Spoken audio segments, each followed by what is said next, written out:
तारेश्वर भगवान की माता की जय। कुबरेश्वर महादेव की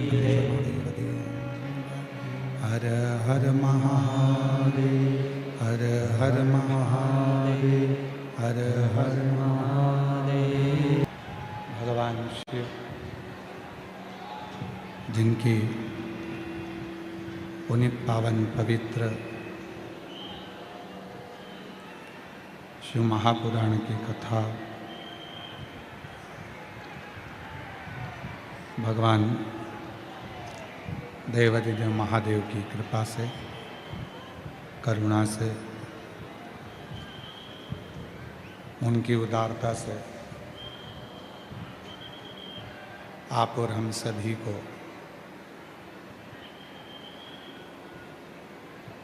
भुसावल नगर की इस पवित्र पावन भूमि पर श्रवण करने का सौभाग्य प्राप्त हुआ है। बड़े भाग्यशाली हैं सभी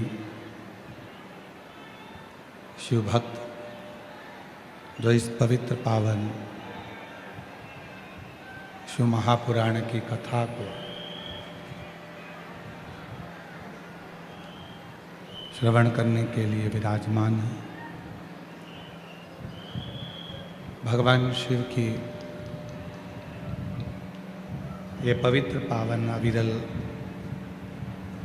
कथा जो संपूर्ण जगत का कल्याण करने वाली है,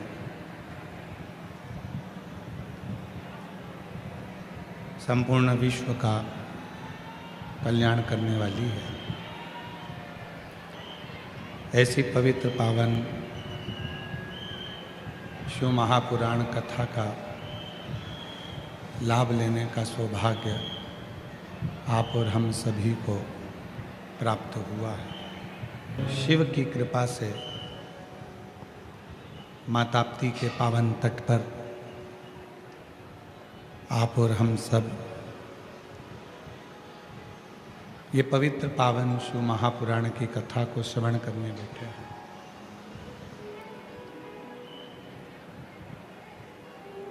मानव जीवन में अपने मनुष्य देह को कृतार्थ करा है यजमान परिवार ने, जिन्होंने इस पवित्र कथा का दिव्य लाभ आप और हमको दिया है। और ये भुसावल नगर की पवित्र भूमि पर, यावल की एक पवित्र धरा पर आप और हम इस पवित्र कथा को श्रवण कर रहे हैं। एक मानव का देह केवल एक मनुष्य का शरीर ऐसा है जिसको भगवान ने सोचने समझने की शक्ति प्रदान करी।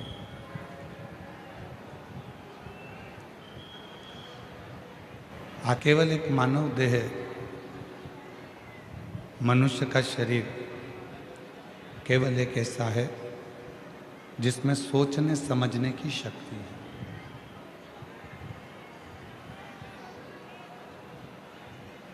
जिसमें विचार करने की शक्ति है, जिसमें सहन करने की भी शक्ति है, जिसमें अपनी विचारधारणा को समझने की भी शक्ति है। और वो है तो केवल एक मानव का देह है, मनुष्य शरीर, मनुष्य देह। क्यों? 84 लाख मानव, ये 84 लाख जो जीव की योनियां होती हैं,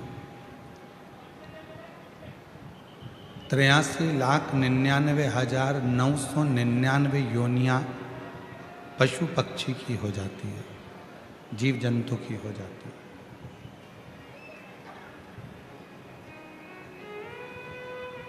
और 83,999 योनियां 999 योनियां पशु पक्षी जीव जंतु वृक्ष लता पत्र इन सभी की। और 84 लाखवें नंबर की जो योनि है वो मानव की, वो मनुष्य की।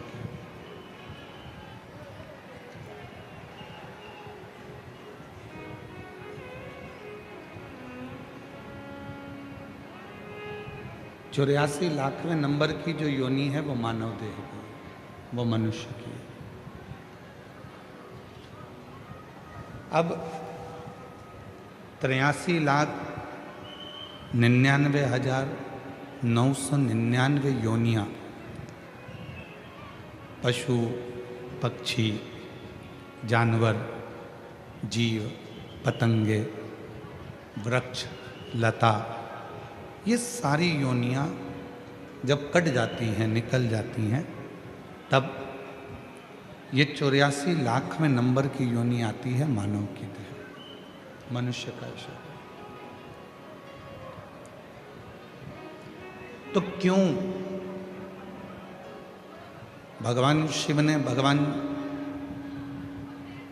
विश्वनाथ ने आप और हमको मानव की देह देकर ये सोचना समझना विचार करना ज्ञान अर्जित करना और ज्ञान देना, क्यों शिव जी ने हमको ऐसा बनाया? केवल समझने की शक्ति धारण करने की शक्ति विद्वत्ता की शक्ति ये सब देवाधिदेव महादेव ने मनुष्य को ही क्यों दी? क्योंकि आखिरी योनि है 84 लाखवें नंबर की यह योनि है मानव का देह। शिव पुराण की कथा कहती है शिव महापुराण की कथा कहती है कि इसके बाद यदि 84 लाखवें नंबर की जो योनि है मानव की देह इस योनि में व्यक्ति ईश्वर का भजन कर लेता है सत्कर्म कर लेता है कुछ सेवा कर लेता है कुछ पुण्य कमा लेता है तो फिर उसका जन्म नहीं होता, वो परमात्मा की शरणागति में विराजमान होता। तो उन योनियों में आप सोचने और समझने की शक्ति नहीं होगी। केवल एक मानव की देह है जिसमें सोचने और समझने की शक्ति है। आप सोचते हो समझते हो इसलिए होटल वाला अपने दरवाजे पर लिखता है वेज नॉन वेज। बोलो सही है कि गलत है? जम के तो बोलो। आप में सोचने समझने की शक्ति है इसलिए होटल वाले ने लिखा वेज एंड नॉन वेज। आप सोच समझ सकते हो तो वेज खाओगे और अगर आप में सोचने समझने की शक्ति नहीं है तो आप नॉन वेज की ओर बढ़ जाओगे। ये आपकी समझ।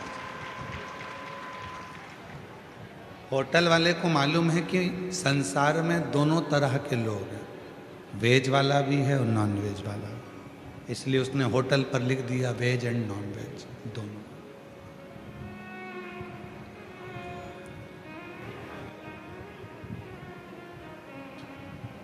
एक शादी का मंडप भी है, शादी करोगे, एक अदालत भी है तलाक करने के लिए।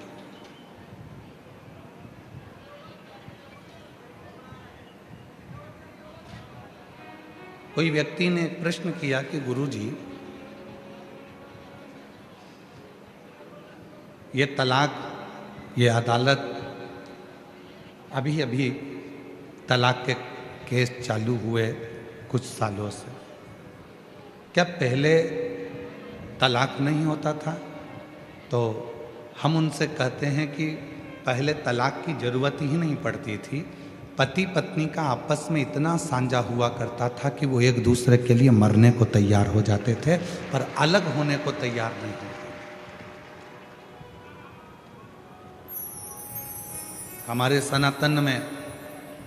हमारे सनातन धर्म में ये तलाक की जो प्रथा है ये नहीं थी,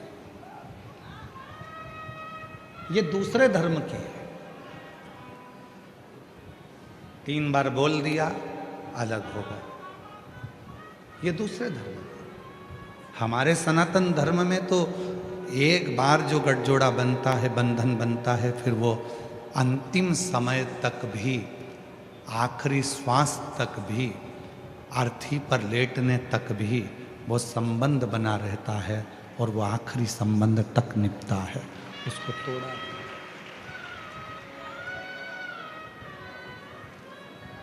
सनातन तलाक को पीछे रखता है, सनातन प्रेम को आगे रखता है, सनातन श्रद्धा को आगे रखता है, सनातन विश्वास को आगे रखता है। और आज इस व्यासपीठ से कहने में हम पीछे नहीं हटेंगे, भले किसी को बुरा लगे चाहे भला लगे। एक बात जरूर कहना चाहेंगे,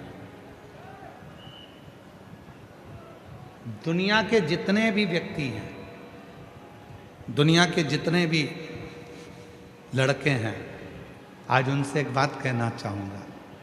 दुनिया के जितने लड़के हैं उनसे एक निवेदन करना चाहूँगा, अगर तुम्हारी किस्मत में कोई शंकर जी की पूजन करने वाली, कोई शंकर जी का व्रत करने वाली कोई लड़की तुम्हारी किस्मत में अगर मिल जाए तो समझ लेना तुम्हारे जैसा कोई किस्मत वाला नहीं होगा, तुम काल के जाल से भी निकाल कर ला सकते।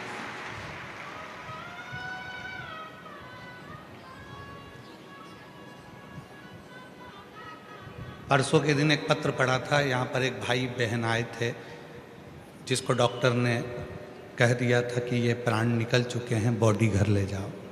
आप लोग उनका देखे भी थे, परसों के दिन की घटना।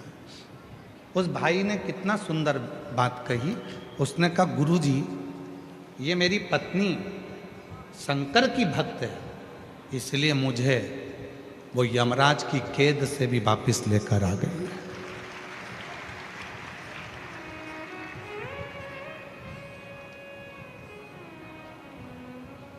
तुम्हारी पत्नी अगर शंकर जी के मंदिर में जा रही है, एक लोटा जल चढ़ा रही है, करने से तुम्हारे काल को भी टाल दे।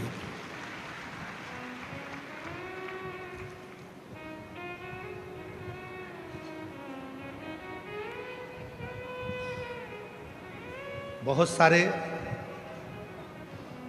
एक कहाँ के वकील थे आशीष, एक वकील जो अपने को मिले थे हाई कोर्ट के, कहाँ के थे? महाराष्ट्र, सूरत। एक सूरत में एक वकील मिले थे, पति और पत्नी दोनों वकील। हाई कोर्ट के वो वकील हैं, गवर्नमेंट। जब वो हमसे मिलने के लिए आए तो हमने उनसे पूछा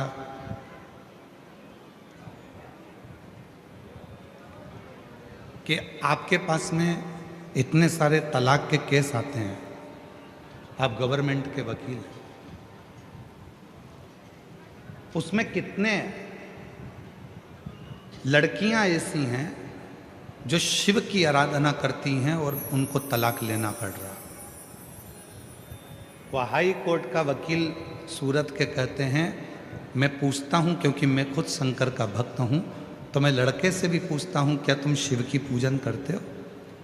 और ये बात हमने सूरत की कथा में भी कही है, अगर हो तो वो वकील का फोटो भी आपको मिलेगा उसमें। लड़की से भी पूछते हैं, वो वकील कहते हैं हमने लड़की से भी पूछा कि आप शिव की पूजन करते हो?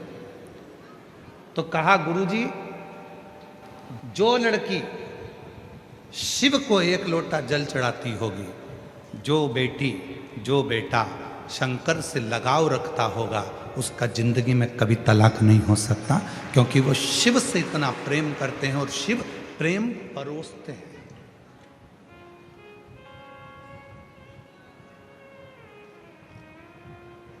शिव प्रेम परोसते हैं। दुनिया के लोग कहते हैं 33 कोटि देवी देवता में सबसे ज्यादा प्यार इन देवता का है, कोई कहता है उन देवता का प्यार है, पर उन्होंने अभी प्यार देखा नहीं है। शंकर जैसा प्यार और माता पार्वती जैसा प्यार दुनिया में कोई नहीं कर सकता। जो एक जन्म नहीं 51 जन्म माता पार्वती ने केवल शिव के लिए लिए और शंकर जी अपनी अर्धांगिनी के लिए। कोई दूसरी शादी नहीं करे तो पार्वती के जन्म का इंतजार करते रहे कि सती शरीर छोड़ी है जन्म लेगी, पार्वती बनकर आएगी, पार्वती उमा बनकर आएगी, वो बनकर आएगी तो मैं उसको अपनाऊंगा, बाकी का किसी को नहीं अपनाऊंगा। इसको प्यार करते हैं, इसको प्रेम करते हैं।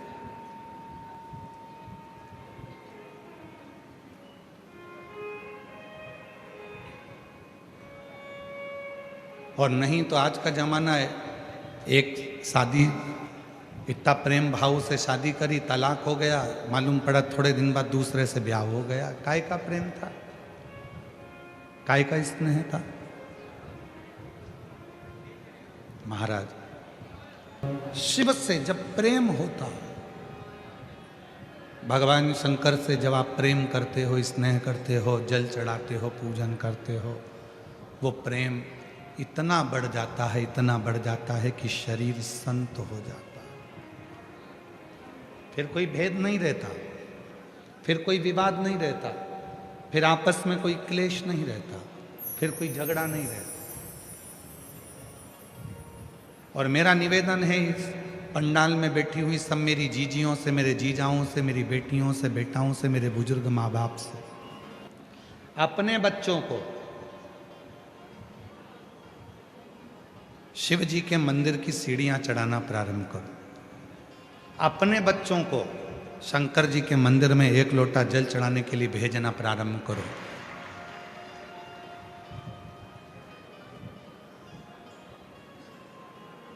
शिव विश्वास देते हैं।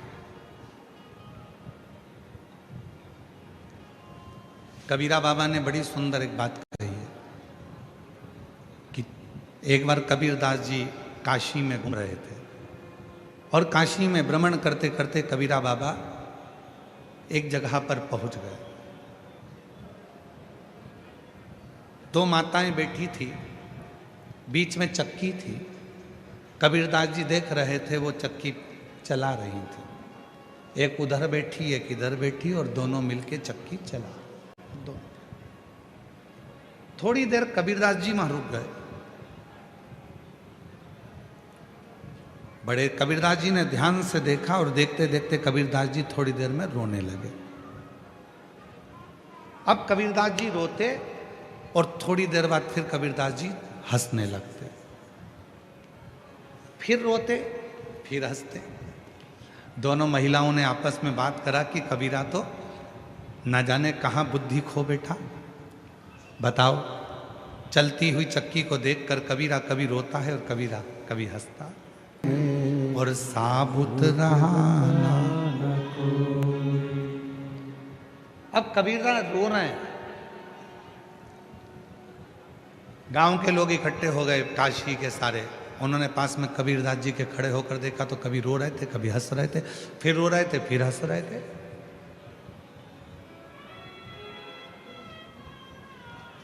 अरे कबीरा, कबीरा को हिलाया।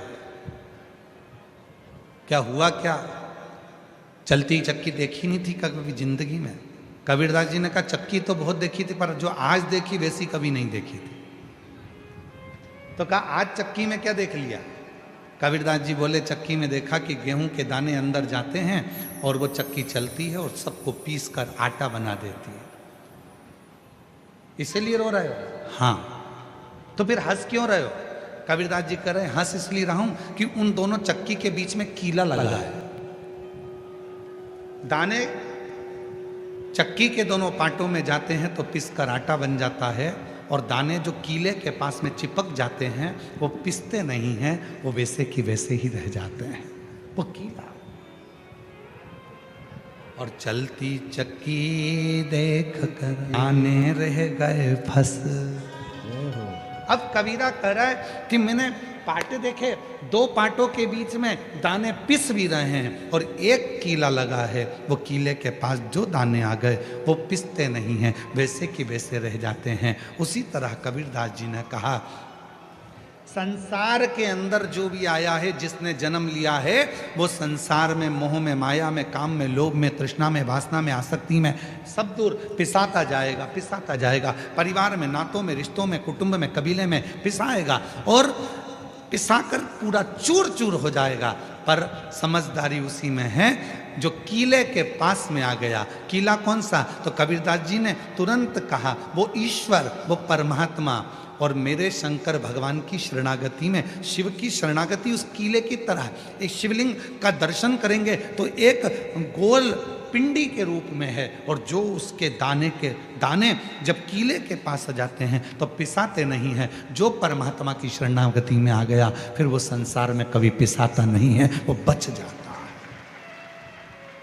बच गया। इससे मम्मी पढ़ाई से, मम्मी इस काम से, पापा बच्चे बेटे कहेंगे पापा टाइम नहीं है, मम्मी टाइम नहीं है, बेटा समझाओ, ठीक है कुछ थोड़ा समय निकालो, थोड़ा।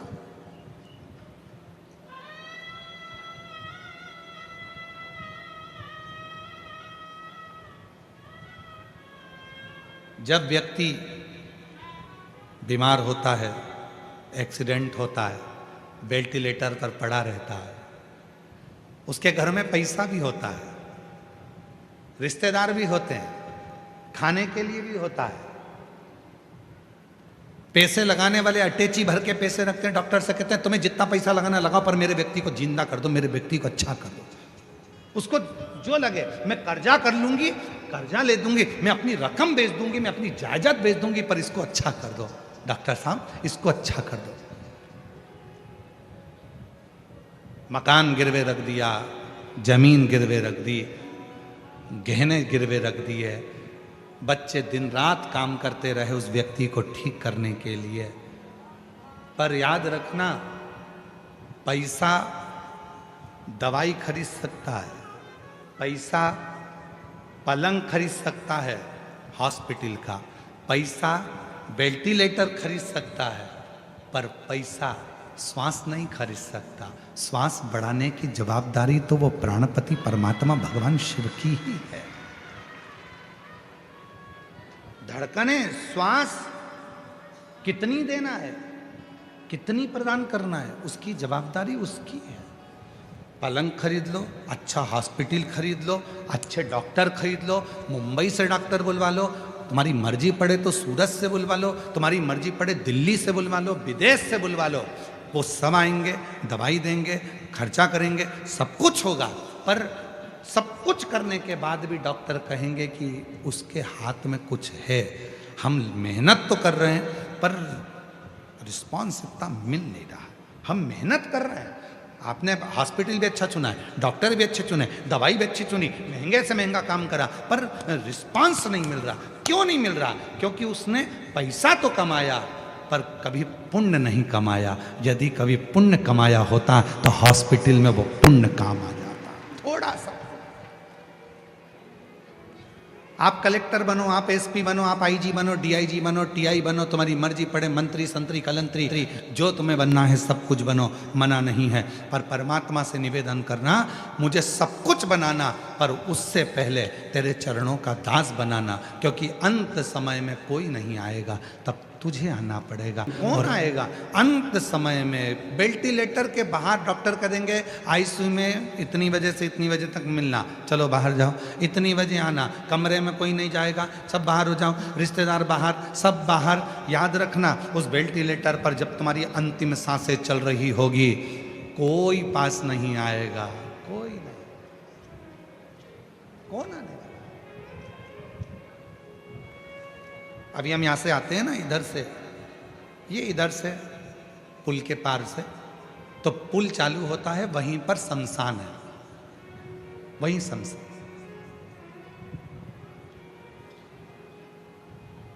जिस दिन कथा चालू हुई थी उसके दूसरे दिन भी हमने देखा था कि कोई का अंतिम संस्कार हो रहा था। चिता पर अकेला व्यक्ति लेटा हुआ है, बाकी के सारे रिश्तेदार छांव में बैठे हुए हैं, पेड़ के, सब छांव। उसमें बेटा भी होगा, उसमें बेटी भी होगी, उसमें जमाई भी होगा, धुनक रहे हैं।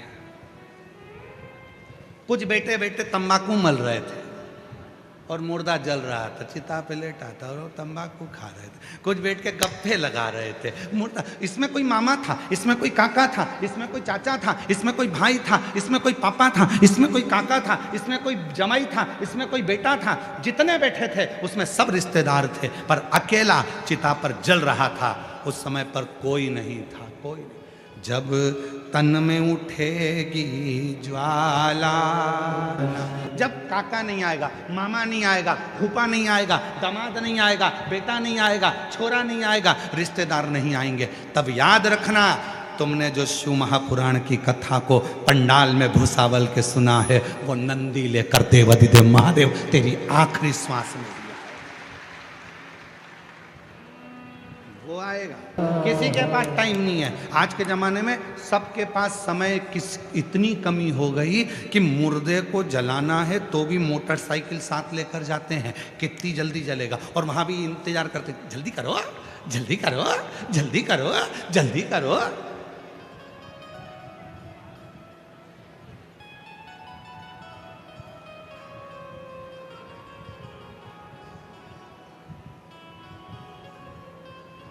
सब धरा का धरा पे, धरा की धरा रह गए। कौन है?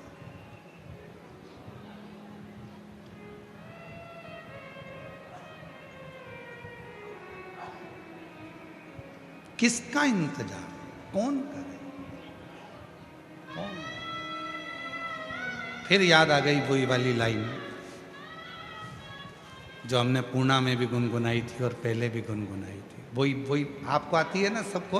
कब याद आएगा परमात्मा, कब याद आएगा तुम्हारा एक लोटा जल, कब याद आएगी तुम्हें शिव महापुराण की कथा। जब तुम्हें उलझन आती है तब शिव याद आता है, जब तुम्हें तकलीफ आती है तब शिव याद आता है, जब तुम बहुत तकलीफ में अड़ जाते हो तब पड़ोसन से जाकर पूछते हैं क्यों, वो सियोर वाले महाराज ने वो बताया था, वो कैसे करना चाहिए। तब तुम्हें याद आएगा कि शिव पुराण में मैंने ये सुना है, शंकर की कथा में मैंने ये स्मरण किया है, शिव की कथा में मैंने ये सुना है। एक लड़की है 7 साल की, जन्म से चल नहीं पाई, जन्म से बोल नहीं पाई, जन्म से सुन नहीं पाई, जन्म से समझ नहीं पाई। डॉक्टर ने उसको विकलांग का सर्टिफिकेट दे दिया, क्योंकि ना उसका पाँव काम करता है, ना हाथ काम करता है, ना विवेक काम करता है, ना बुद्धि काम करती है, ना बोलती है, ना सुनती है, पलंग पर पड़ी रहती है। मात्र 7 साल हो गए। मैं बेबाबाई काशीनाथ चांदने, ग्राम जामनेर, जिला जलगांव। ना बेटी चलती थी, ना बेटी बोलती थी, ना बेटी उठ सकती थी, ना बोल सकती थी, ना समझ सकती थी, ना सुन सकती थी। अब इसमें बेटी ना तो बोले, ना चले, ना पलंग पर पड़ी रहती थी। डॉक्टरों ने विकलांग का सर्टिफिकेट दे दिया। एक बार किसी को पानी चढ़ाते हुए देखा तो पूछ लिया क्यों तुम रोज मंदिर जाती जाती दिखती हो, क्या बात है। तो कहा टीवी पर वो सियोर वाला महाराज आता है, प्रदीप मिश्रा, कथा कहता है, दिल से सुनो, उसको सुनकर तुम भी मंदिर जाओ। पर मंदिर जाने लगे। शिव जी को जल चढ़ाती, वो जल लाकर अपनी बेटी के शरीर पर लगा देती।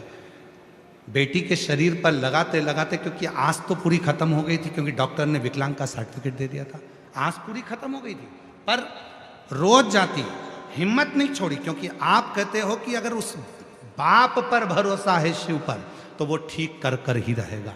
जल लाती, बेटी के शरीर को लगाती।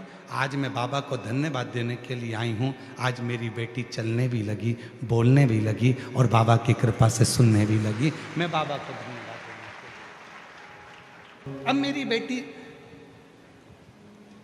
गुरुजी अब पत्र देखिए, अब वहाँ बोलने लग गई, चलने भी लग गई और सुनने भी लग गई। गुरुजी मेरी बेटी को भूसावल के कथा पंडाल में लेकर आई हूँ, बाबा पर मुझे पूरा भरोसा था, मेरे बाबा ने ठीक किया। शिव ऐसा ही है, तुम्हारा भरोसा कितना है? निवेदन करूं आप सबसे, कहीं दूसरी कथा में जाना तो केवल कथा को सुनने के लिए जाना, पर शिव महापुराण को अगर तुम्हें मालूम पड़ जाए कि कुबेरेश्वर धाम से चलकर ये कुबेरेश्वर बाबा यहाँ पहुँचे हैं, कुबेर भंडारी ये शिव महापुराण के रूप में यहाँ पहुँची है, तो तुम कथा सुनने के लिए मत जाना, अपने बाप से बात करने के लिए जाना, उससे थोड़ा बोलने के लिए जाना। वो तुम्हारे दुखड़े को समाप्त करेगी, वो तुम्हारे दुखड़े।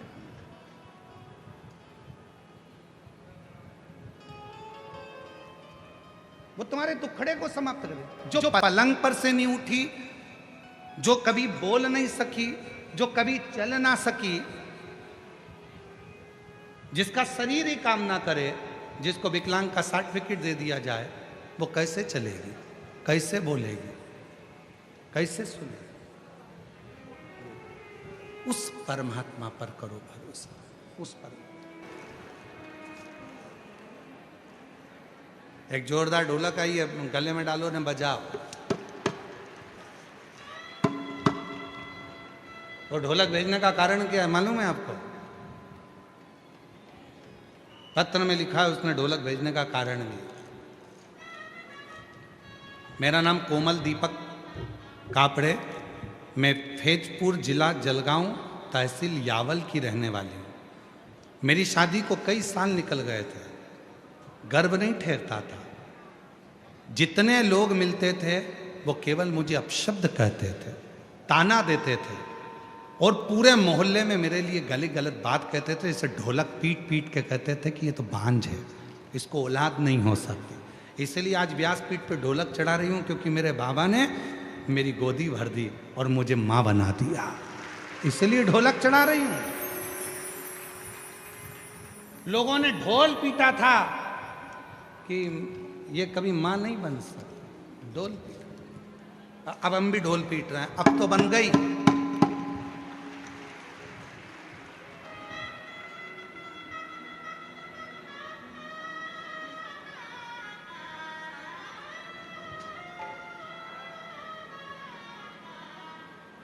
अब तो माँ बन गए ना। अब तो शिव कृपा, कहीं बैठी हो तो अपने बच्चे को ला सकते भाई। वो शिव है, वो शंकर है, वो ओघड़दानी है, ओघड़।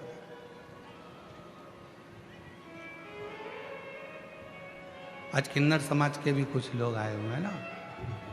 आ जाओ, ढोलक हम तुमको ही दे देते हैं। आओ आओ, आ जाओ आ जाओ आ जाओ आ जाओ।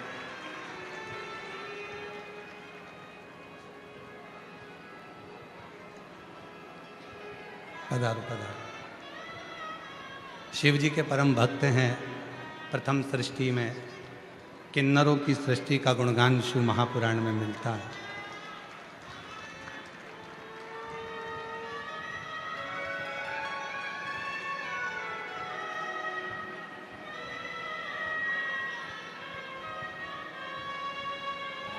शिवालय तक भेजो।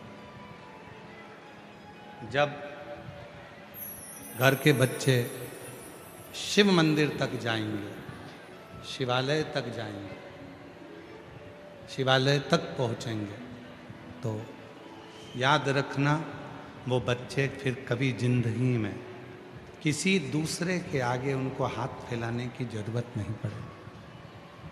शिवालय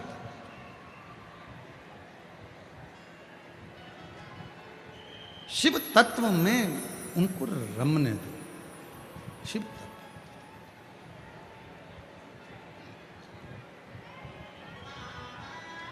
कर सफेद आंकड़े की जड़ का प्रयोग किया और बाबा की कृपा से बच्चे का जन्म हुआ। एक बार जोरदार ताली बजाकर साधु का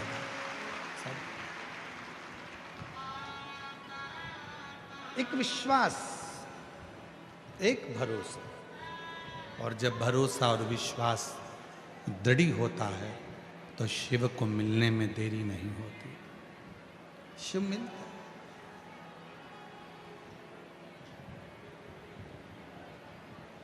कितना दूर दूर से आप लोग यहाँ आए हो, पूरे दिन भर धूप में तपते तपते आप इस कथा का इंतजार करते हो, पूरे धूप में तपते तपते।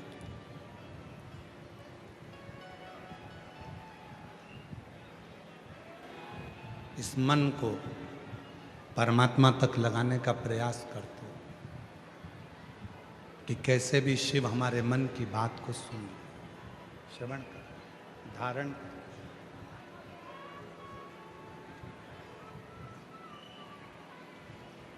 उसको भजो।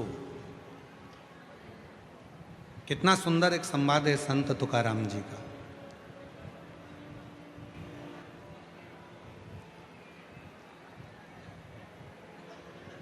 और आप लोगों तो भुसावल नगर के हो, ताप्ती पुराण में माँ ताप्ती के तट पर भुसावल की बड़ी महत्वता आई है।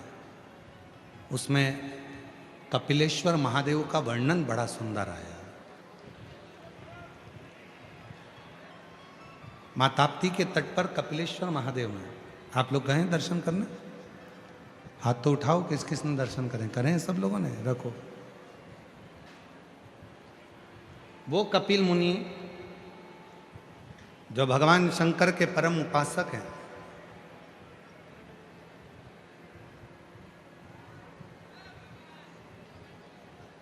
वो कपिल मुनि जिनके आश्रम में ले जाने के लिए स्वयं शंकर भगवान ने गंगा को अपने मस्तक पर धारण किया, वो कपिल मुनि जो अपनी माता देवहूति को ज्ञान उपदेश देते हैं, और वो कपिल मुनि जो निरंतर शिव साधना में डूबे रहते हैं, उन कपिल मुनि ने माँ ताप्ती के तट पर बैठकर भगवान शंकर की जब साधना करना प्रारंभ करी थी, तो भगवान शंकर ने यही भुसावल क्षेत्र में माँ ताप्ती के तट पर स्वयं प्रकट होकर कपिल मुनि को दर्शन दिया।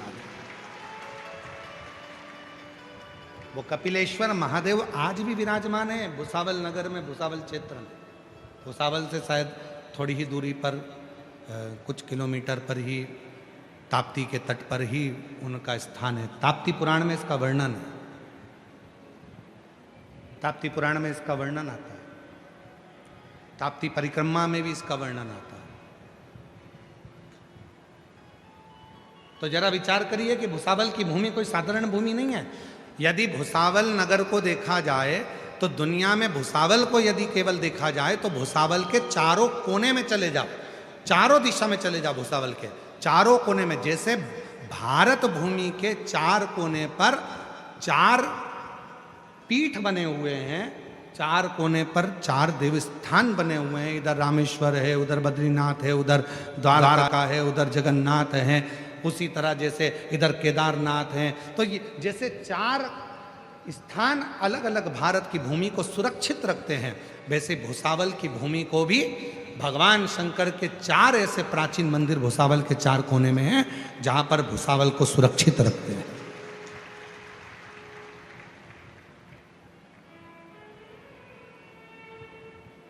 स्वयं शिव प्रकट है।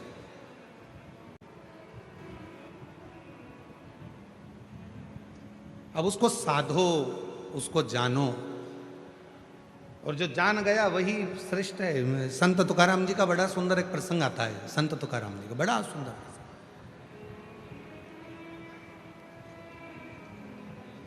संत श्री तुकाराम जी बैठे हुए थे अपने कीर्तन आनंद में, और भगवान देवादिदेव महादेव माँ पार्वती के साथ, माँ जगज्जननी जगदम्बा के साथ, माँ आद्य शक्ति पार्वती के साथ में भगवान देवादिदेव महादेव विराजमान।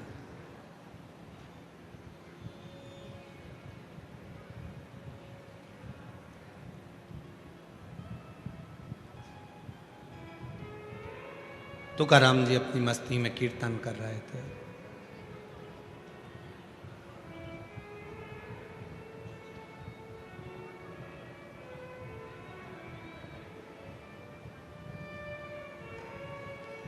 भगवान देवादिदेव महादेव पार्वती के साथ में विराजमान थे।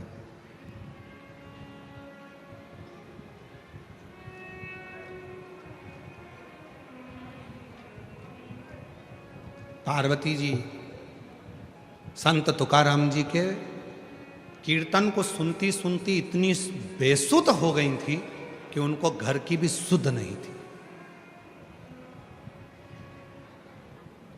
महाराष्ट्र के वो संत तुकाराम जी जब कीर्तन कर रहे हैं तो माँ पार्वती जी बेसुध हो गई हैं। इतना उनकी सुध पूरी कीर्तन में डूब चुकी है, पूरी कीर्तन कुछ स्मरण ही नहीं है,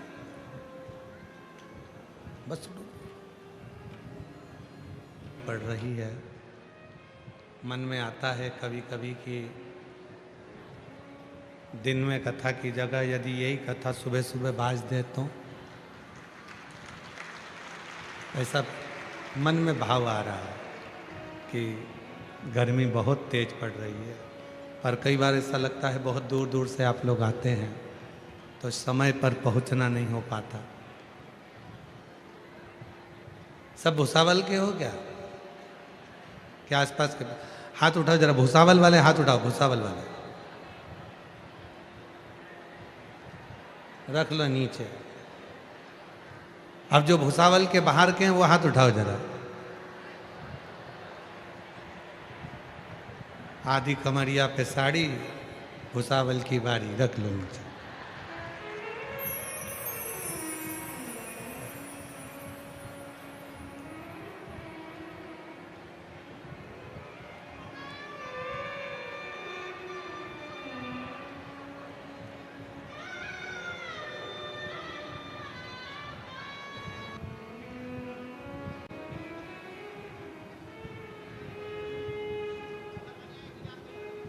बाबा देवाधिदेव महादेव भगवान शिव ओगड़दानी त्रिकालदर्शी कैलाशी अविनाशी भगवान शिव की कथा कर रहे हैं। माँ पार्वती जी संत तुकाराम जी के अभंग में कीर्तन में डूब गई। सुध नहीं है मां को।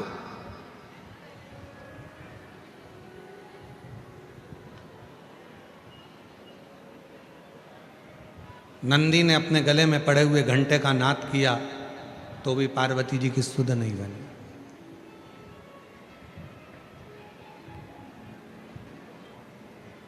स्वयं भोले बाबा ने देखा कि भगवान श्री गणेश जी महाराज पुकार रहे हैं, कार्तिकेय जी पुकार रहे हैं, तो भी पार्वती को सुध नहीं।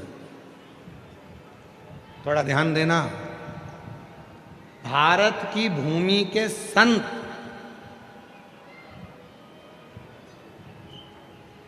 संत तुकाराम जी जब कीर्तन करते थे तो स्वयं ब्रह्मा और विष्णु महेश भी शुद्ध भूल जाते थे। ऐसा कीर्तन करते, ऐसा कीर्तन हमें, आपको और हमको तो गौरव होना चाहिए। और सबसे ज़्यादा गौरव तो महाराष्ट्र के लोगों को होना चाहिए कि संत तुकाराम हमारे महाराष्ट्र के वो संत जब कीर्तन करते थे तो माँ आद्य शक्ति, माँ जगत जननी पार्वती शुद्ध भूल जाती, उनकी ध्यान नहीं रहता।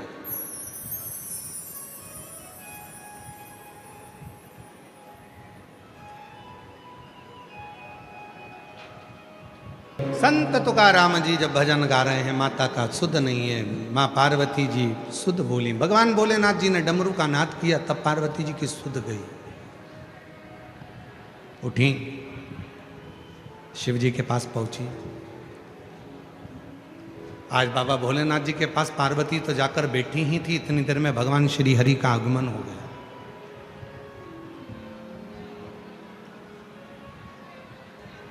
और भगवान श्री हरि का आगमन हुआ, नारायण आए। शिव जी ने भेंट करी भगवान नारायण से। पार्वती जी के चेहरे पर एक अलग से चमक थी। कहते हैं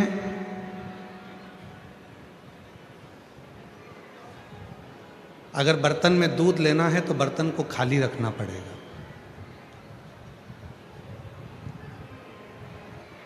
तुम्हारी जो पानी की बोतल है उसमें अगर पानी भरना है तो पहले बोतल का पानी खाली करना पड़ेगा, तब तो दूसरा पानी भराएगा। और अगर भरी हुई बोतल है और उसी में तुम पानी डालते जाओगे तो वो पानी तो नीचे गिर जाएगा। पात्र खाली होगा तो उसमें कुछ भर सकते हो। शिव महापुराण भी यही कहती है। शंकर भगवान की यदि कथा सुनने के लिए आप भूसावल नगर में कथा सुनने के लिए आए हो, इसमें भर।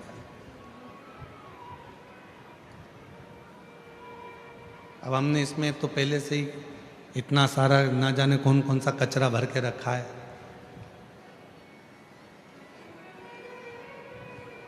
अच्छा, कितना आश्चर्य होता है ना, आप लोग भंडारे में जाते हो भोजन करने के लिए तो पूरी प्लेट एकदम साफ होना चाहिए।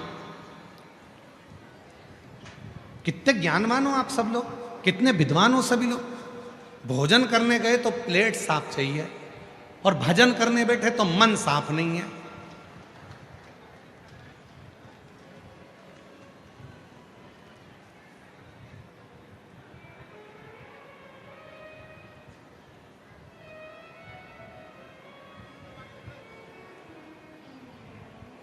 आप लोगों में से कितने लोग हैं जिनको कच्ची रोटी अच्छी लगती है? किसी को कच्ची रोटी अच्छी लगती है क्या? नहीं। कच्चा सीरा, कच्ची पूरण पोली जम के तो बोलो नहीं।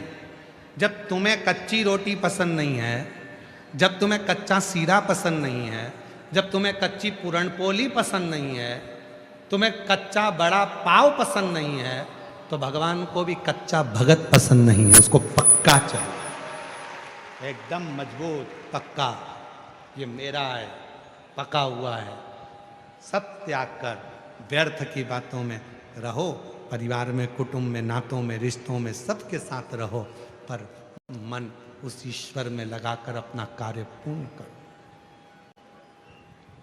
रखो।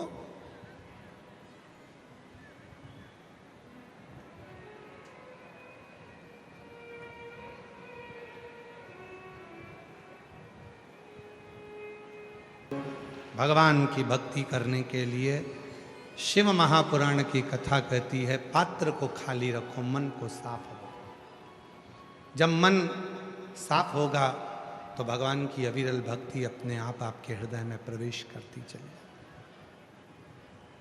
भगवान नारायण आ गए, शिव जी से मिले, भगवान शंकर भी नारायण से मिले। तब पार्वती माता के चेहरे पर बड़ी सुंदर प्रसन्नता थी और एकदम चेहरा पार्वती जी का उज्जवल हो रहा था, एकदम पार्वती जी का चेहरा बहुत चमक रहा था। तो भगवान नारायण ने पूछ लिया कि बाबा, आज तो माँ जगत जननी जगदम्बा बड़ी अलग सी दिख रही हैं, बहुत अलग नजर आ रही हैं। भजन का, सत्संग का, कीर्तन का, कथा का असर आपके चेहरे पर दिखना चाहिए, तुम लगे कि लगा।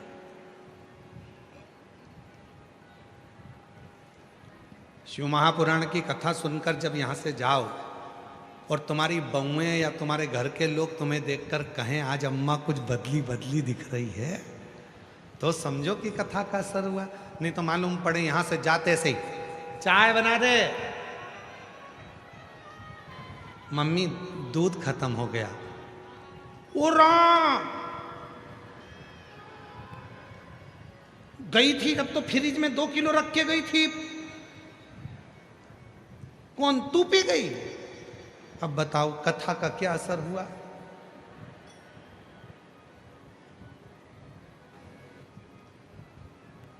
चल रहने दे। अच्छा,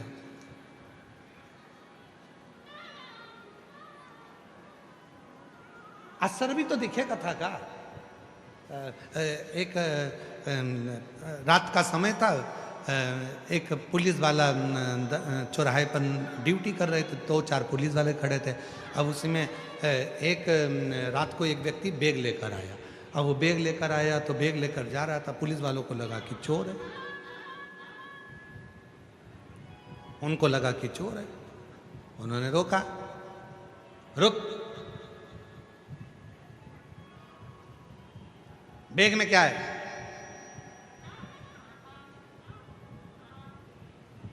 बताते हैं। अरे वही तो पूछ रहा हूं, बैग में क्या है? बताते हैं।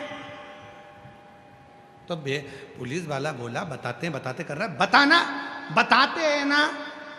अब वो बार बार बताते हैं, बताते करे तो पुलिस वाले को गुस्सा आ गया, उसने गाड़ी में बिठाया, थाने ले गया। थाने में ले जाके टीआई की सर इसको बहुत देर से पूछ रहे हैं बैग में क्या है, तो एक ही बात कहता है। तो टीआई ने भी पूछा क्या है तेरे बैग में? बताते हैं। अरे बैग में क्या है? बताते हैं ना। अब इतने में पुलिस वाले को, टीआई को भी गुस्सा आ गया, उसने तुरंत कांस्टेबल से किया चल इसका बैग खोल। जो बैग खोला तो उसमें से बतासे निकले, बतासे। इतने में टीआई ने कहा इसमें तो बतासे। तो कई बार ऐसी स्थिति बन जाती है कि हम कथा तो सुनते हैं, हम भजन भी करते हैं, हम कीर्तन भी करते हैं, हम मंत्र जाप भी करते हैं, हम नाम जाप भी करते हैं, हम भगवान का स्मरण भी करते हैं, उसके बाद भी हम भगवान की भक्ति जैसे हो ही नहीं पाते, हम वो भक्ति जैसे रम ही नहीं पाते। हम अपने स्वभाव को वैसा बना ही नहीं पाते। जैसा हमारा स्वभाव होना चाहिए वैसा हमारा स्वभाव बन ही नहीं पाता है, जैसा स्वभाव। पर शिव महापुराण की कथा कहती है, भगवान शंकर का चरित्र कहता, शिव तत्व कहता।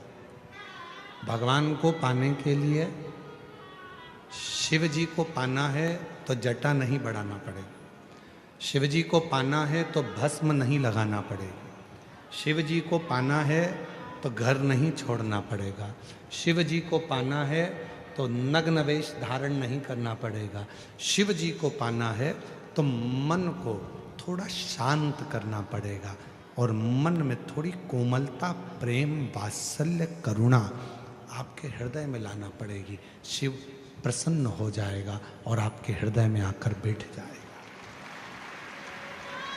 आपके हृदय में आकर बैठ। चेहरे पर दिखना चाहिए कि सत्संग का असर कितना हुआ।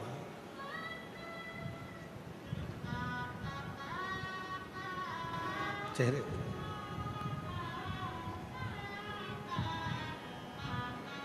शादी होती है तो लड़की का चेहरा अलग दिखता है और लड़के का चेहरा अलग दिखता है। उसी तरह जब शिव से प्रेम होता है, शंकर भगवान को एक लोटा जल चढ़ाना प्रारंभ करते हो, श्री शिवाय नमस्तुभ्यम बोलना प्रारंभ करते हो, बाबा के मंदिर जाना चालू करते हो, तो तुम्हारा चेहरा अपने आप बोलता है कि ये शिव का परम भगत है। उसको कहने की जरूरत नहीं पड़ती, दिखावे की जरूरत नहीं पड़ती, उसको दिखाना नहीं, उसका चेहरा खुद बोलता है, स्वयं बोलता है, दिखाना नहीं पड़ेगा, स्वयं चेहरा बोलेगा। स्वयं क्रीम की चमक 15 दिन, 20 दिन, 1 महीना, 15 दिन, 1-2 महीना, 6 महीना रहती है। पर शिव महापुराण की कथा की चमक, अच्छे कर्म की चमक मरते दम तक रहती है, पूरी जिंदगी रहती है। तो चमक समाप्त नहीं होती। आप जितना जितना भजन करेंगे, कीर्तन करेंगे, मंत्र जाप करेंगे, नाम जाप करेंगे, स्मरण करेंगे, कीर्तन में डूबेंगे, स्वयं भगवान नारायण करें पार्वती जी को देख करके, पार्वती का चेहरा आज तो माँ जगतजननी जगदम्बा अम्बा माँ आद्य शक्ति का चेहरा कुछ और बोल रहा है। भगवान शंकर ने कहा, पृथ्वी पर कोई संत तुकाराम जी हैं, वो कीर्तन कर रहे थे और उनके कीर्तन में पार्वती जी डूब गई।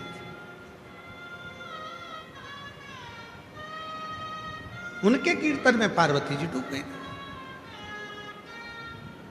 तब तो भगवान नारायण ने कहा, जाओ जरा परीक्षा लेने के लिए। भगवान देवाधिदेव महादेव परीक्षा लेने के लिए चले, पहुंचे, साधु का वेश, बुजुर्ग बूढ़ा का रूप। संत तुकाराम जी को पास के गांव में कीर्तन करने जाना था। ना कोई मृदंग बजाने वाला है, ना कोई मंजीरा बजाने वाला है। अकेले संत तुकाराम जी सबको निमंत्रण दिए, मृदंग वाले तुम भी आना, मंजीरा वाले तुम भी आना। और संत तुकाराम जी जैसे ही बैठे, ना मृदंग वाला आया ना मंजीरा वाला आया, क्योंकि शिव को परीक्षा लेना था। तब तुकाराम जी ने हाथ जोड़कर विट्ठल पांडुरंगा से कहा, ना तो वो मंजीरा वाला आता है, ना वो मृदंग वाला आता है, कीर्तन होना है। तेरा कीर्तन तुकाराम कभी नहीं गाया है, तेरे कीर्तन को तूने ही गाया है। तो आज मृदंग भी तू ही बजाएगा, मंजीरा भी तू ही बजाएगा और कीर्तन भी तू ही गाएगा।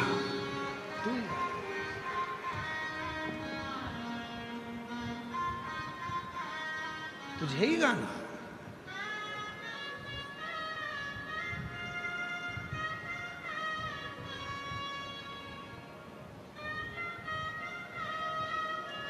महाराज जब ये मन की वो कहते हैं ना, मन की तिजोरी में जब राम नाम श्याम नाम कीर्तन के मंत्र रूपी हीरे देहाची तिजोरी भक्ति चाँच ठेवा, उघड़दार देवा आता उघड़दार देवा। जब हृदय की तिजोरी में भगवान के मंत्र विराजमान होते हैं तो सुख मिलता है। भगवान मृदंग बजा रहे हैं, नंदी मंजीरा बजा रहा है, स्वयं हरि विठ्ठल पांडुरंगा, रंग रंग पांडुरंग रंग रंग। स्वयं हरि विठ्ठल पांडुरंगा कमर पर हाथ रखकर नृत्य कर रहे हैं स्वयं। शिव जी जान गए, हो गई परीक्षा, हो गई परीक्षा, वापिस आ गए। हरि विठ्ठल साथ में उनके। हरि विठ्ठल पांडुरंगा ने पूछा भोलेनाथ जी से, लिया है परीक्षा? शंकर जी बोले परीक्षा की जरूरत ही नहीं है, पर तुकाराम जी को एक वर तो तुम्हें देना पड़ेगा। हरि विठ्ठल कह रहे हैं भोलेनाथ जी से, संत तुकाराम जी को एक वर तो शिव जी तुम्हें देना ही पड़ेगा। जब परीक्षा में कोई पास होता है तो उसको कोई गिफ्ट मिलता है। तुकाराम जी परीक्षा पास किए हैं तो तुम उसको गिफ्ट दो। क्या गिफ्ट दो? तो भगवान शंकर से हरि विठ्ठल जी कहते हैं, शिव जी संत तुकाराम जी को वर दो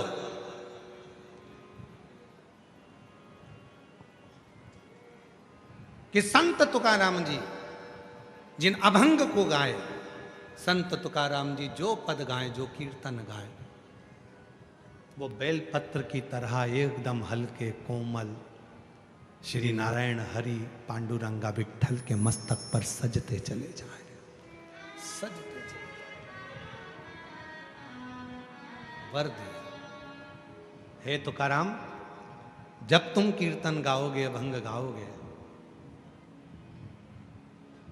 तुम्हारे वो कीर्तन बेलपत्र की तरह हल्के होंगे, हल्के। इसीलिए शायद जब तुकाराम जी से कई लोगों ने ईर्ष्या रखी, पंढरपुर में ईर्ष्या रखने के बाद संत तुकाराम जी से कहा, तुम कहते हो तुम्हारे अभंग भगवान नारायण ने लिखे, विठ्ठवा ने लिखे, पांडुरंगा ने लिखे, ये तो बेलपत्री की तरह हल्के हैं। तो संत तुकाराम जी ने पानी में डाल दिए, चले गए।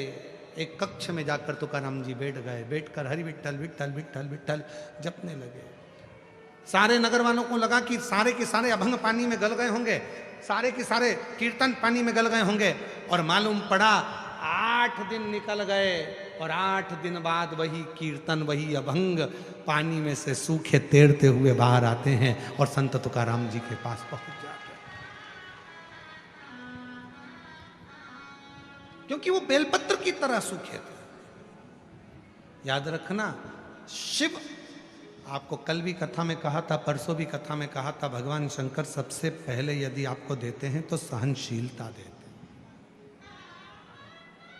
एक होता है वहम और एक होता है अहम, 2 शब्द हैं। और शिव कथा कहती है दोनों में मत रहो, ना वहम में रहो ना अहम में रहो। काहे को फालतू के वहम में पड़े हुए कि ऐसा हो जाएगा, वैसा हो जाएगा, यूं हो जाएगा। कई लोगों को वहम रहता है, दिन भर वहम में पड़े रहते हैं। लड़के को मैंने माँ पुणे पढ़ने भेजा है, कहीं कुछ हो गया तो वहम में पड़ गई। बेटी को पढ़ने के लिए मैं हैदराबाद भेज रही, कुछ हो गया तो वहम में पड़ गई। किसी ने हाथ देख कर कह दिया 4 एक्सीडेंट होंगे। अब तो घर में भी चल रही है तो संभल के चल रही है, और बाथरूम में फिसल गई, पहला ही हो गया। ले वहम में क्यों फंसना। मैं सुनीता महेंद्र जायसवाल, जामनेर जलगांव की रहने वाली हूँ। मेरा मोबाइल नंबर ये है, कहीं बैठे हों तो हाथ हिला सकते हैं और आ सकते हैं। सुनीता महेंद्र जायसवाल, जामनेर जलगांव से हैं। गुरुदेव,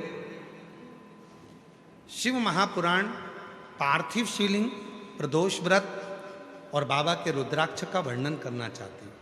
मेरे पति की तबीयत 22 जनवरी को अचानक से खराब हो गई, पेट में दर्द हुआ। जलगांव के अस्पताल में उनको लेकर गए।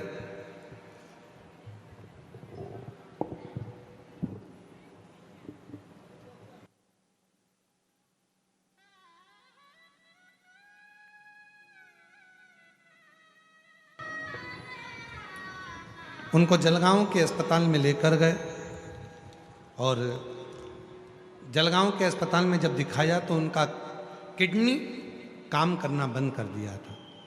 किडनी ने काम करना बंद करा और उनका डायलिसिस चालू हो गया।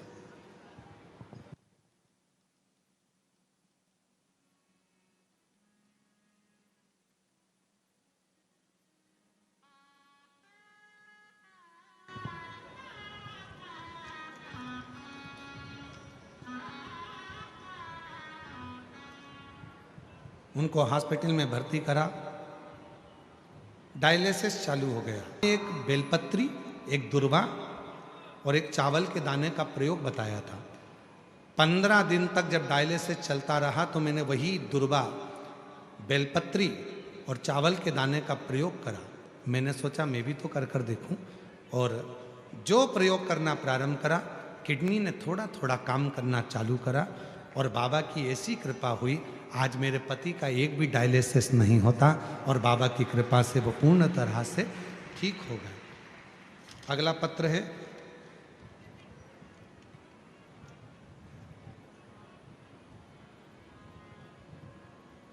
मैं निकिता प्रशांत भारवे,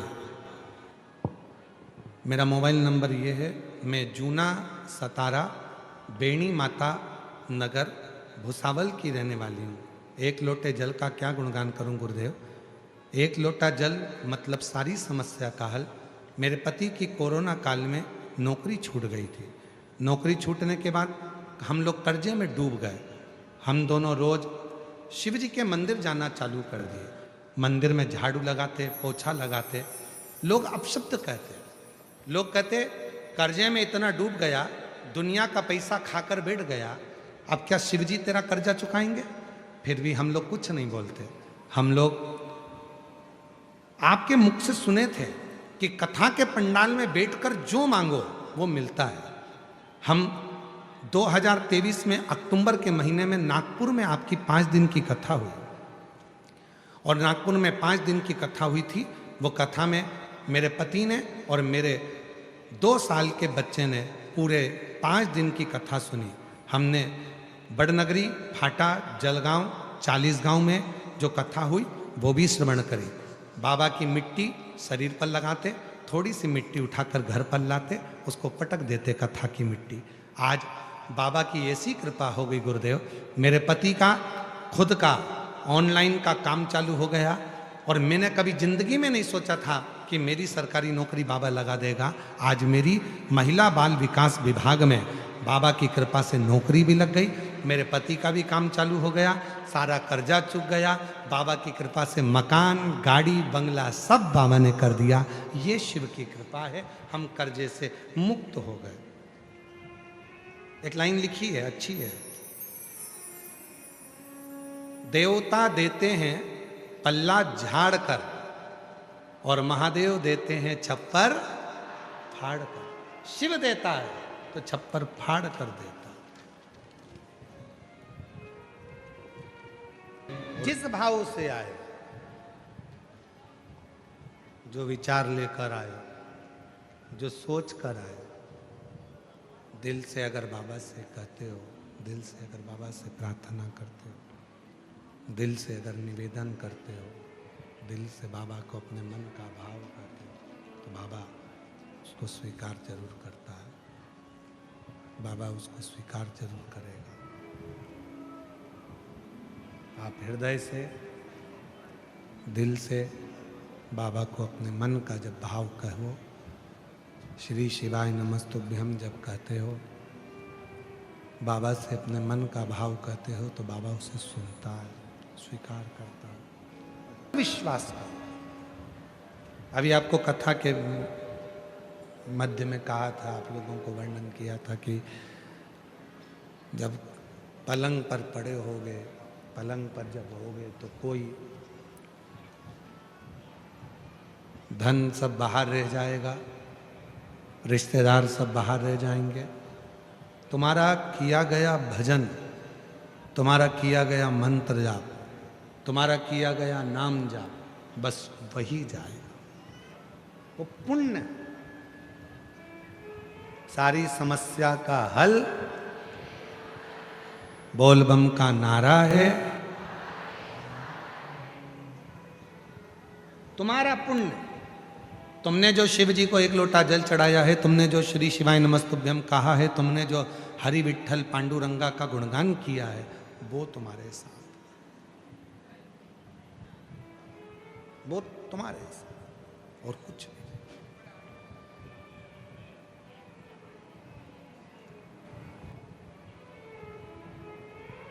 महाराज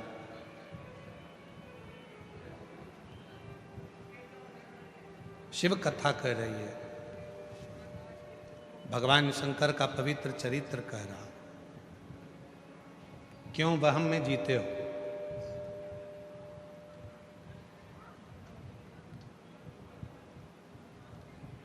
चंद्रदेव का अभिमान चंद्रमा को नीचे गिरा दिया। दुनिया के लोगों को लगता है केवल शिव पुराण की कथा है, पर ना ना ना, आप आए हो, दिल से प्रार्थना करो, विनय करो उसको, बोलो उसको, हृदय से कहो। 300-400 किलोमीटर की दूरी भी हो तो एक दिन निकालकर बाबा कुबेरेश्वर महादेव की इस पवित्र भुसावल की कथा में, और हम तो जयपुर वालों से भी कहेंगे, आपके जयपुर में जब कथा हो 20 से 26 मार्च, आसपास के जितने क्षेत्रवासी हैं, दिल से बाबा से प्रार्थना करने पंडाल में पहुंचो। एक वो कम नहीं देता है, देवता देते हैं पल्ला झाड़ कर और महादेव देता है छप्पर फाड़ कर। कोई जल्दी बनता है, कोई लेट बनता है, शिव को जल चढ़ाने वाला एक दिन सेठ जरूर बनता है। सेठ जरूर, थोड़ा समय लग सकता है, थोड़ा समय लग सकता है। दुनिया ताना देगी, दुनिया गाली देगी, दुनिया का काम है अपशब्द कहना, दुनिया का काम है आपके विल पावर को कमजोर करना, दुनिया का काम है आपको उन्नति की सीढ़ी पर चढ़ते हुए देखकर आपका पांव खींचकर नीचे करना। एक हाथ में 5 उंगली हैं, आज शाम को मेरा दोस्त भोजन करने आएगा, खाना खाने आएगा।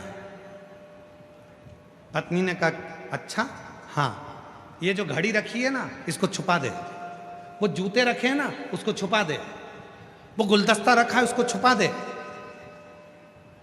वो सामने जो कपड़ा टंगा है ना टी शर्ट उसको छुपा दे। पत्नी ने कहा तुम्हारा दोस्त चोर है क्या, जो तुम कह रहे हो जूते छुपा दे, घड़ी छुपा दे, गुलदस्ता छुपा दे, टी शर्ट छुपा दे, पैंट छुपा दे, तुम्हारा दोस्त चोर है क्या? पति बोला नहीं, वो अपने सामान को पहचानता है। चोर दूसरा नहीं है, चोर खुद है। हम जब दूसरे में गलतियां देखते हैं तो गलती हमारे अंदर इतनी भरी होती है कि हमें उसकी अच्छाई नजर नहीं आती। हम दूसरे को जब अपशब्द कहते हैं तो हमारे भीतर इतना अपशब्द भरा होता है कि हम दूसरे को अपशब्द कहते हैं। चोर कोई दूसरा नहीं, अपन खुद हो। अच्छा देखो, श्रेष्ठ देखिए, गलत क्यों देखना, क्यों देखना गलत? अच्छा देखो, अच्छा विचार करो, अच्छी सोच रखो, अच्छी दृष्टि रखो, अपने आप अच्छा होगा। समय आया, मां जगत जननी जगदम्बा अम्बा पार्वती जी, जिनका विवाह भगवान देवाधिदेव महादेव से हुआ था, शिव जी से।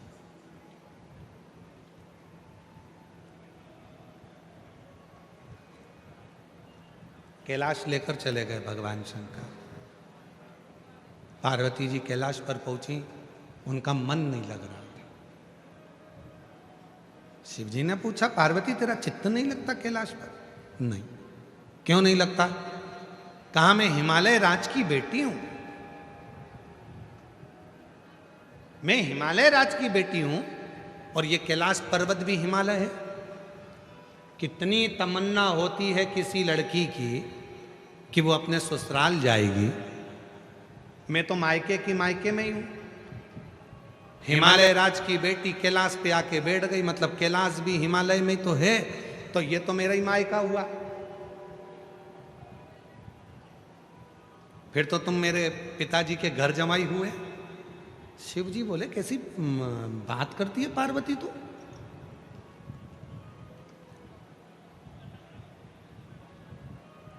ये तेरा मायका है? हाँ, मुझे ससुराल जाना है। होता है किसी किसी के मन में भाव आ जाता है कि भगवान ऐसा करना कि मेरे घर में मेरी जहाँ शादी हो वहाँ मुझे अच्छा ससुराल। आप कई कई बेटियाँ बैठी, एक लड़की थी, वो भगवान से रोज प्रार्थना करती थी, भगवान जहाँ मेरी शादी हो वहाँ मुझे सास जरूर मिले, भगवान ऐसी कृपा करना मुझे सासू मिले, हे भगवान मुझे सासू मिले। दुनिया की पहली लड़की थी जो सास मांगती थी। आज के जमाने की होती और वो भी भूसावल की होती तो के सास को निपटा देना।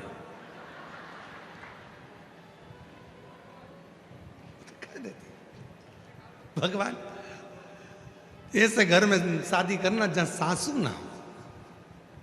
पर वो लड़की रोज भगवान से कहती बाबा मेरी शादी करना, तो लड़की बोले मेरी सास जरूर हो, सास जरूर हो। और जहां उसकी शादी हुई ना वहां उसको सास ही नहीं मिली।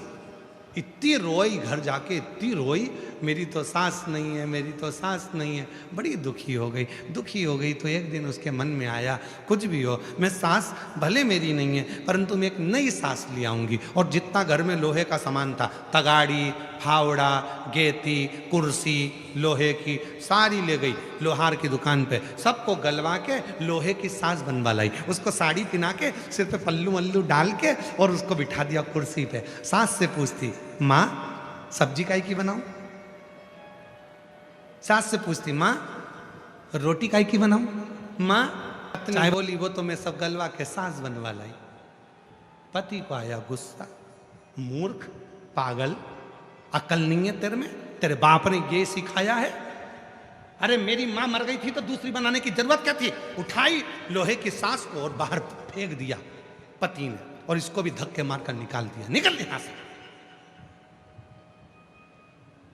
बेचारी रोती रोती कहां जाए।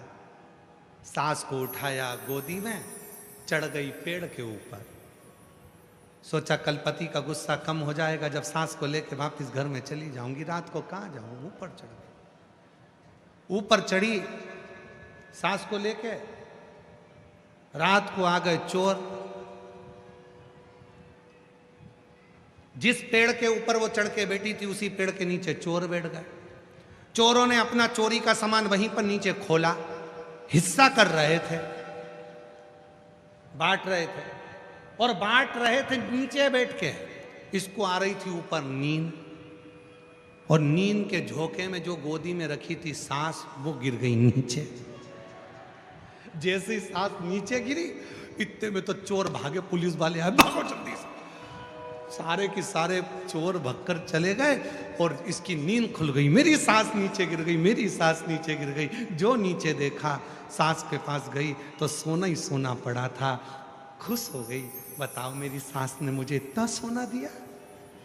पोटली बांधी सोने की सिर पे रखी, बाजू में सास पहुंच गई दरवाजे पे, कोनी से मारे दरवाजे को, खोलो खोलो खोलो। पति चिल्ला कर आया, फिर आ गई तू आधी रात को, दरवाजा तो खोलो। जैसे पति ने दरवाजा खोला इसने सारा सोना दिखाया, दिखाते से पति बोला अंदर जाओ। अंदर अब तो गाड़ी बंगला सारा एक नंबर का हो गया। अब इसका तो गाड़ी बंगला बन गया, पर जो सामने रहती थी उसकी नींद उड़ गई। उसने एक दिन इसको चाय पर बुलाया और पूछा क्यों रही, रात की रात में तेरे पास इतना माल कहां से आ गया? तो इतने में वो तो सीधी सादी थी, उसने कह दिया सब मेरी सास की देन है। सास? हाँ, तो उसको तो मरे 40 साल हो गए, वो कहां से देखो। मेरी सास मर गई थी, सास नहीं थी, भगवान से रोज कहती थी मेरी सास मिले, सास नहीं मिली। तो मेरे घर में जितना लोहे का सामान था सब गला के मैंने लोहे की सास बना ली। कुर्सी पे रख लिया, उससे पूछती थी क्या लाऊं, क्या बनाऊं, क्या करूं, सब पूछती। एक दिन मेरे पति ने मेरी सास को बाहर फेंक दिया, मुझे भी घर से निकाल दिया। मैं पेड़ पे चढ़ गई, रात को सास नीचे गिरी, सोना ही सोना मिला। सामने वाली ने विचार करा मेरी तो जिंदा बेटी कभी अंगूठी नहीं दी, और इसकी तो मरी हुई इतना दे रही है। इसने भी अपने पति से कहा सुनो, सारे घर का सामान लोहे का गलवाऊंगी, सास बनवाऊंगी। पति बोले मेरी अम्मा जिंदा तो बैठी, काय को बनवा रही है। पत्नी बोली फालतू की बात करना मती, जब मैंने बोल दिया बनवाऊंगी तो बनवाऊंगी, ठीक है। सुनो, आधी रात को तुम सास को बाहर फेंक देना और मुझे भी धक्का देके निकाल देना। इतने में पति बोला मैं अपनी मां को नहीं फेंक सकता। इतने में पत्नी बोली तुम्हारी मां को तुम्हारे पास रखना, मैं जो सास बनवाऊंगी उसको फेंकना। पति ने कहा ठीक है। अब देखा देखी में तो काम बिगड़ता ही है। जैसा जैसा उसने बोला वैसा वैसा किया। रात को निकाल भी दिया, पेड़ पे चढ़ भी गई। चढ़ने के बाद सुबह सुबह रात्रि का समय था, चोर आ भी गए और आने के बाद वो सोना बांटने ही लगे। इतनी देर में जो लोहे की सांस थी वो नीचे गिरी। गिरते से ही इतने में तुरंत चोरों ने विचार करा, अभी 1 महीने पहले भी ऐसा ही हुआ था। पुलिस वाले नहीं है, जरूर ऊपर कोई बैठा है।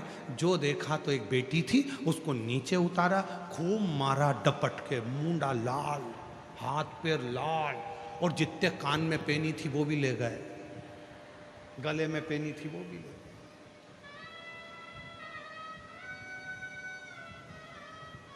मेरे लिए ससुराल बना, मुझे ससुराल जाओ।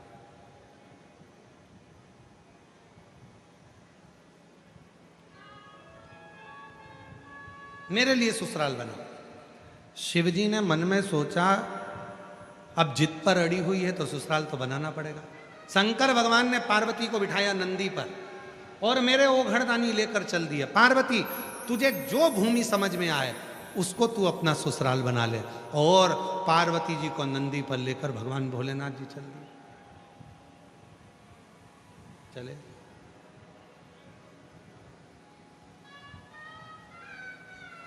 महाराज,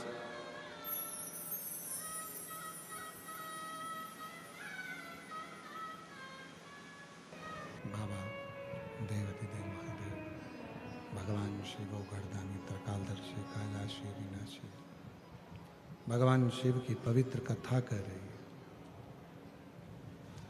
पार्वती जी ससुराल ढूंढने के लिए निकली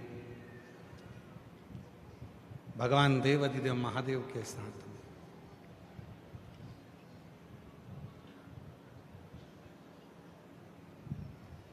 पूरी पृथ्वी भ्रमण करी है मां जगत जननी ने शिवजी के साथ नंदी पर बैठ।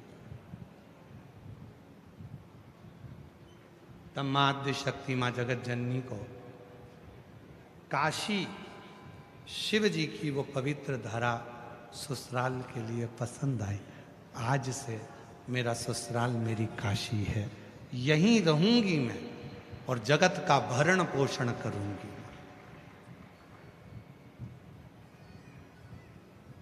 शिव जी ने कहा पार्वती अगर तुम यहां रहोगी तो तुम्हारा नाम यहां अन्नपूर्णा रहेगा। अन्न, जगत का भरण पोषण करने के लिए अन्नपूर्णा ने कहा तो तुम भी पूरे विश्व के नाथ बनकर पृथ्वी पर रहोगे, इसलिए तुम विश्वनाथ जी के रूप में रहोगे। विश्वनाथ और अन्नपूर्णे सदा पूर्णे, मां अन्नपूर्णा सदा जगत का कल्याण करने वाली।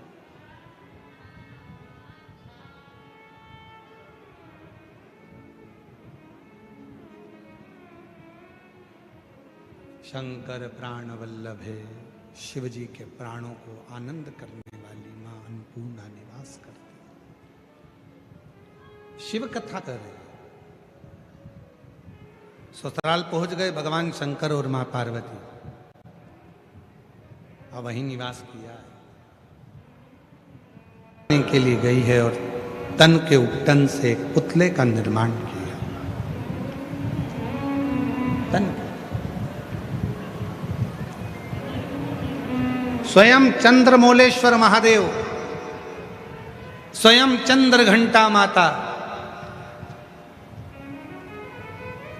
जिनके तेज की तीव्रता थी, पुतले में भी प्राण दे देते और भगवान शिव उस प्राण जीव के जब अपशब्द सुनते हैं तो शीश को काट देते। भगवान श्री गणेश जी महाराज के लिए शिव जी अपने भक्त गजासुर के मस्तक को, गज को, हाथी के मुख को लाकर लगाते हैं, क्योंकि उसने कहा था मैं आपका बेटा बनना चाहता। गजासुर ने मांगा क्या? बेटा बना। तो भगवान ने कहा तेरे शीश को ही मैं अपने पुत्र के मस्तक पर लगा। शीश देवताओं ने पुष्पों की वृष्टि करी। जिसने तुम्हें